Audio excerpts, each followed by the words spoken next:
नमस्कार प्यारे विद्यार्थियों। आज हम आपकी छठी कक्षा की विज्ञान की जो बुक है जिज्ञासा, उसका अध्याय नंबर 4 डिटेल में पढ़ने वाले हैं और उसके पाठ के अंतर्गत जो प्रश्न पूछे गए हैं, पाठगत प्रश्न, उनको हम हल करने वाले हैं। तो चलिए स्टार्ट करते हैं वीडियो।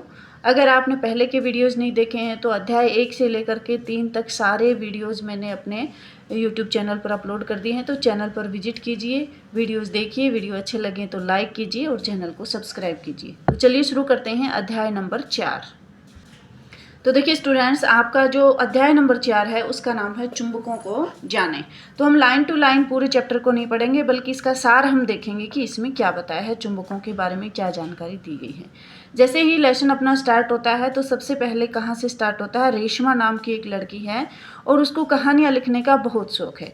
वो अपनी एक कहानी लिख रही होती है जिसमें वो एक नाव के बारे में बता रही होती है कि पुराने ज़माने में लोग जब नाव चलाते थे तो दिन में तो ठीक है, लेकिन रात के समय उनको दिशा का कैसे पता चलता, अभी कौन सी दिशा में जाना है। तो इसके लिए वो तारों को देख करके दिशा पता करते थे। लेकिन वो कहानी जब लिख रही थी तो उसने लिखा कि एक दिन जो है रात के समय तूफान आ जाता है और तारे दिखाई नहीं देते हैं। तो उस समय पे वो नाविक क्या करते होंगे, किस तरह से दिशा का पता वो करते होंगे, ये सवाल उसके मन में उठता है। और फिर उसके मन में जो जिज्ञासा उत्पन्न होती है उसको शांत करने के लिए वो इंटरनेट से सर्च करती है। तो उसको पता चलता है कि पुराने ज़माने में लोग दिक्सूचक यंत्र का भी प्रयोग करते थे, या आजकल के ज़माने में ये जो दिक्सूचक यंत्र है जिसको हम क्या कहते हैं, दिशा ज्ञात करने के लिए, या कंपास जिसको कहते हैं, इस यंत्र का प्रयोग करके हम दिशाएं ज्ञात कर सकते हैं। अब ये यंत्र क्या होता है, ये जो दिक्सूचक यंत्र होता है, देखिए इसका डायग्राम मैं अच्छे से दिखाती हूँ आपको कैसा होता है। देखिए दिक्सूचक यंत्र कुछ इस तरह का होता है। इसके अंदर आपको ये सुई दिखाई दे रही है। सुई किसकी बनी होती है, ये चुंबक की बनी होती है। ये सुई चुंबक की बनी होती है। और जब अध्याय हम आगे पढ़ेंगे तो हम देखेंगे कि चुंबक के जो ध्रुव होते हैं, चुंबक के 2 ध्रुव होते हैं और वो हमेशा उत्तर दक्षिण दिशा में रुकते हैं। तो इस दिक्सूचक यंत्र को जितना भी आप घुमा लोगे, लास्ट में जब इसको रखोगे, जब ये रुकेगी सुई, तो ये हमेशा 2 ही दिशाएं दिखाएगी, एक उत्तर दिशा और एक दक्षिण दिशा। तो इस यंत्र का प्रयोग जो है दिशाएं ज्ञात करने के लिए करते हैं। अब इस यंत्र में लगा क्या होता है, एक चुंबक लगा हुआ होता है। तो चुंबक एक्चुअल में क्या होता है इसके बारे में जानकारी लेते हैं। तो आपने ये जैसे ज्योमेट्री बॉक्स है आपका, उसमें चुंबक लगा देखा होगा, या फिर आपके घर में कोई अलमारी है, ड्रॉअर है, उसमें चुंबक लगा हुआ देखा होगा, या जो ये ऑल पिन डालने के लिए डब्बी होती है इसमें चुंबक लगा, या फ्रिज में चुंबक लगा हुआ देखा होगा। ऐसे बहुत सारे उपकरण या बहुत सारे खिलौने आपने देखे होंगे, उसमें चुंबक लगे हुए होते हैं जो लोहे की वस्तुओं के साथ चिपक जाते हैं। ठीक है, तो इसका मतलब क्या हुआ कि जो लोहे की वस्तु के साथ चिपक जाते हैं वो चुंबक होते हैं। ठीक है, तो जो चुंबक हैं उसको पहले ज़माने में चुंबक पत्थर कहा जाता था, जो प्राकृतिक रूप में मिलता था। लेकिन ये जो खिलौनों वगैरह में जो चुंबक लगे होते हैं, ये सारे के सारे कृत्रिम चुंबक होते हैं, वैज्ञानिकों ने बनाए, ये प्रकृति में मौजूद चुंबक नहीं होते हैं। अब बात आती है कि चुंबक का आकार कैसा होता है। तो देखिए चुंबक विभिन्न आकार के हो सकते हैं, जैसे छड़ चुंबक है, यू आकार का चुंबक भी हो सकता है, या भल्ले आकार का, ऐसे रिंग शेप में भी चुंबक हो सकता है। तो ये चुंबक के विभिन्न आकार होते हैं। आगे जो टॉपिक दे रखा है वो आपके दे रखा है चुंबकीय और अचुंबकीय पदार्थ। तो चुंबकीय पदार्थ क्या होते हैं, अचुंबकीय पदार्थ क्या होते हैं। तो स्टूडेंट्स, चुंबकीय पदार्थ वो पदार्थ होते हैं जिनके साथ चुंबक चिपक जाता है। जैसे मैं ये पेंसिल लेकर के आऊँ चुंबक के पास, तो क्या ये चुंबक से चिपकेगी? आपका जवाब होगा नहीं, ये चुंबक के साथ नहीं चिपकेगी। इसका मतलब क्या है, ये जो मेरी पेंसिल है ये एक चुंबकीय पदार्थ नहीं है, ये एक अचुंबकीय पदार्थ है। अगर यहीं पे मैं एक लोहे की कील को चुंबक के पास लेकर के आऊँ तो आप कहोगे कि वो चुंबक के साथ चिपक जाएगी। तो इसका मतलब हुआ कि वो पदार्थ जो चुंबक के साथ चिपक जाते हैं, यानी आकर्षित होते हैं चुंबक की तरफ, उन्हें हम चुंबकीय पदार्थ कहते हैं, और जो आकर्षित नहीं होते उन्हें अचुंबकीय पदार्थ। उदाहरण की बात करें तो चुंबकीय पदार्थों में कौन कौन होते हैं। चुंबकीय पदार्थों में लोहा है, निकिल है और कोबाल्ट है। ये 3 जो पदार्थ हैं, लोहा, निकिल और कोबाल्ट, ये चुंबकीय पदार्थ होते हैं, ये चुंबक की तरफ आकर्षित होते हैं।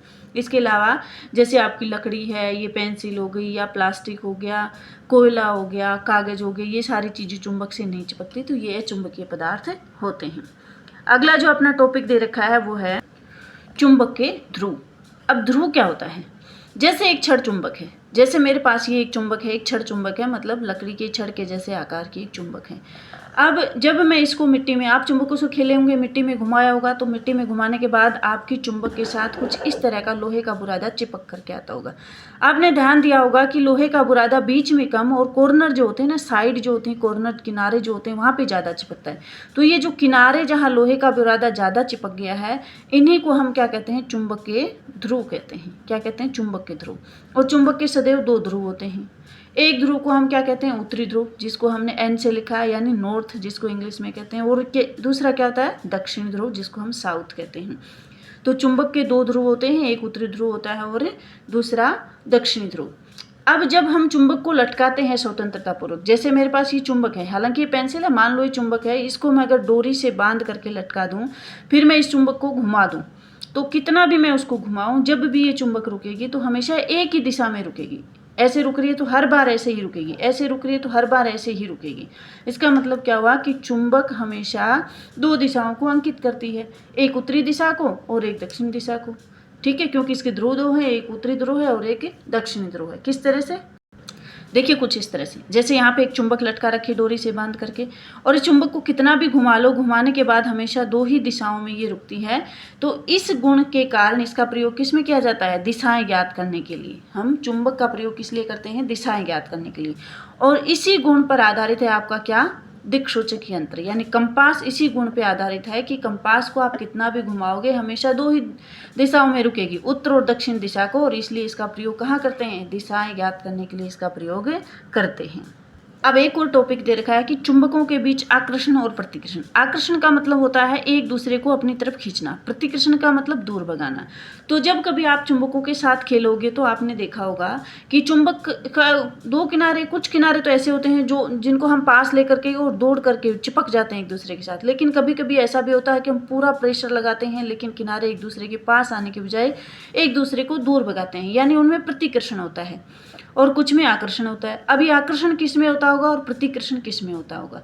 देखिए, आकर्षण होता है एक जैसे समान जो ध्रुव होंगे ना, समान ध्रुव, एक जैसे ध्रुव, जैसे नॉर्थ के सामने नॉर्थ लिया है तो क्या होगा? इनके बीच में प्रतिकर्षण होगा, एक दूसरे को दूर भगाएंगे। या साउथ के सामने, दक्षिणी ध्रुव के सामने दक्षिणी ध्रुव लिया है तो क्या होगा? इनके बीच में भी प्रतिकर्षण होगा। आकर्षण क्या होगा?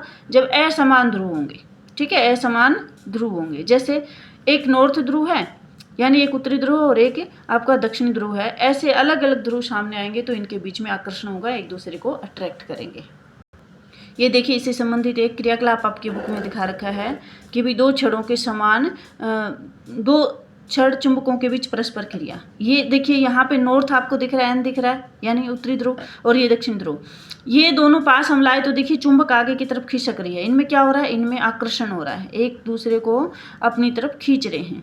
लेकिन जैसे ही हम समान ध्रुव लाए, देखिए यहाँ दक्षिण ध्रुव है, एस लिखा है, साउथ है, और यहाँ पे भी साउथ है। समान ध्रुव लाए तो ये देखिए यहाँ पे इतनी आगे है, ये पीछे की तरफ खिसक रही है, पीछे की तरफ खींच रही है, मतलब क्या है? प्रतिकर्षण है। इनके बीच में क्या है? प्रतिकर्षण है, एक दूसरे को दूर भगा रहे हैं। इसका मतलब क्या हुआ? समान ध्रुवों में आकर्षण होता है और विपरीत ध्रुवों में क्या होता है? आकर्षण आपके होता है। ठीक है, ये बात है। चलिए आगे बढ़ते हैं। तो ये सारी बातें हमने चुंबकों के बारे में पढ़ी। अब लास्ट में प्रश्न ये उठता है कि चुंबकों को सुरक्षित कैसे रखें? क्या उनको सुरक्षित रखने के लिए कुछ विशेष नियम अपनाने पड़ते हैं या जैसे मर्जी आए वैसे पटक दो? तो देखिए, चुंबकों को सुरक्षित रखने के लिए क्या करते हैं? कभी भी दो चुंबकों को एक दूसरे के पास पास नहीं रखेंगे। सटा करके पास पास रख देंगे तो उनका चुंबक तो खत्म हो जाएगा। दो चुंबकों को रखने के लिए उनके बीच में या तो कोई लकड़ी का टुकड़ा रखो या फिर कोई नरम लोहे का टुकड़ा रखो। अगर ऐसे आप रखोगे तो ही आपकी चुंबक एक्टिव रहेंगी, नहीं तो उनका चुंबक तो खत्म हो जाएगा। चुंबक को कभी भी गर्म मत करो, गर्म करोगे तो उसका चुंबकीय प्रभाव खत्म हो जाएगा। गिराना नहीं है, गिराओगे तो चुंबकीय प्रभाव खत्म हो जाएगा। उसको पीटना नहीं है, किसी हथौड़े से पत्थर से पीटना नहीं है, ऐसा करने से चुंबकीय प्रभाव खत्म हो जाएगा। और मोबाइल फ़ोन या रिमोट के पास भी चुंबक को नहीं लेकर के जाना है। तो ये था स्टूडेंट्स आपका चैप्टर, जिसको हमने एक सार के रूप में पढ़ा। सारी बातें जो भी इसमें थी वो हमने डिटेल में पढ़ ली है। अब हम करेंगे क्वेश्चन। सबसे पहले हम करेंगे पाठ के बीच में जो क्वेश्चन पूछे गए हैं उनको हल करेंगे, पाठगत प्रश्न जिनको बोलते हैं। तो देखिए, पाठगत प्रश्नों में सबसे पहला जो प्रश्न है वो आपका पेज नंबर 60 पे दिया गया है। क्या है? क्या चुंबक केवल कुछ विशेष पदार्थों से बनी वस्तुओं को ही चिपकते हैं, पर ही चिपकते हैं। तो ये बात बिल्कुल सही है। हमने पढ़ा कि चुंबक हर किसी को नहीं चिपकाता। भाई इस पेंसिल को चुंबक नहीं चिपकाएगा। चुंबक केवल कुछ वस्तुओं को ही चिपकाता है जो किससे बने होते हैं, या तो लोहा से बने होते हैं, या किससे बने होते हैं, या निकिल से बने होते हैं, या फिर कोबाल्ट से बने होते हैं। ठीक है, या फिर कोबाल्ट। इन 3 धातुओं से, कोबाल्ट से बने होते हैं, 3 धातुओं से अगर चुंबक बने हैं तो उनको ही ये चिपकाएगा। अगला प्रश्न आपका पेज नंबर 62 पे है। देखते हैं क्या है। तो देखिए पेज नंबर 62 पे दे रखा है, क्या चुंबक के सभी भाग चुंबक के पदार्थों को समान रूप से आकर्षित करते हैं? क्या सारे के सारे भाग समान रूप से आकर्षित करते हैं? तो अभी हमने देखा था कि चुंबक के जो ध्रुव होते हैं ना, उसने लोहे के कणों को ज़्यादा चिपकाया था। ये देखिए चुंबक के ध्रुव है, लोहे के कणों को ज़्यादा चिपकाते हैं। तो इस प्रश्न का उत्तर क्या हो जाएगा?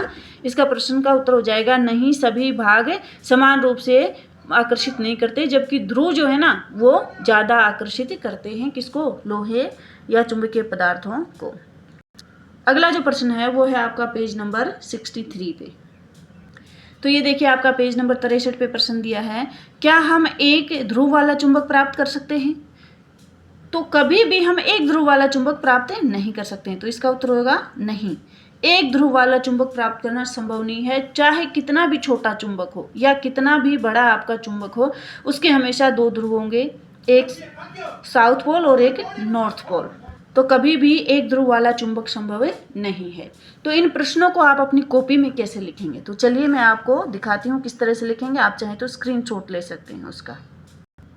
तो देखिए यह है आपका पहला प्रश्न, क्या चुंबक केवल कुछ विशेष पदार्थों से बनी वस्तुओं से पर ही चिपकते हैं? तो इसका उत्तर आएगा हाँ, चुंबक केवल लोहा, निकेल और कोबाल्ट से बनी वस्तुओं से ही चिपकते हैं। ठीक है। दूसरा जो प्रश्न था वो था, क्या चुंबक के सभी भाग चुंबकीय पदार्थों को समान रूप से आकर्षित करते हैं? तो इसका उत्तर क्या है? नहीं, चुंबक के ध्रुव अन्य भागों की तुलना में चुंबकीय पदार्थों को अधिक आकर्षित करते हैं।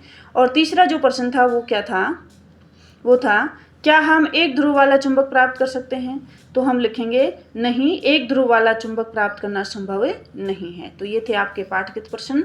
और स्टूडेंट्स, अगर आपको वीडियो अच्छा लगा हो तो लाइक कीजिएगा, शेयर कीजिएगा अपने दोस्तों के साथ और चैनल को सब्सक्राइब जरूर कीजिएगा। मिलते हैं नेक्स्ट वीडियो में जिसमें हम इस पाठ के अभ्यास के प्रश्नों को हल करेंगे। तब तक के लिए हैप्पी रहिए, हेल्दी रहिए और पढ़ते रहिए।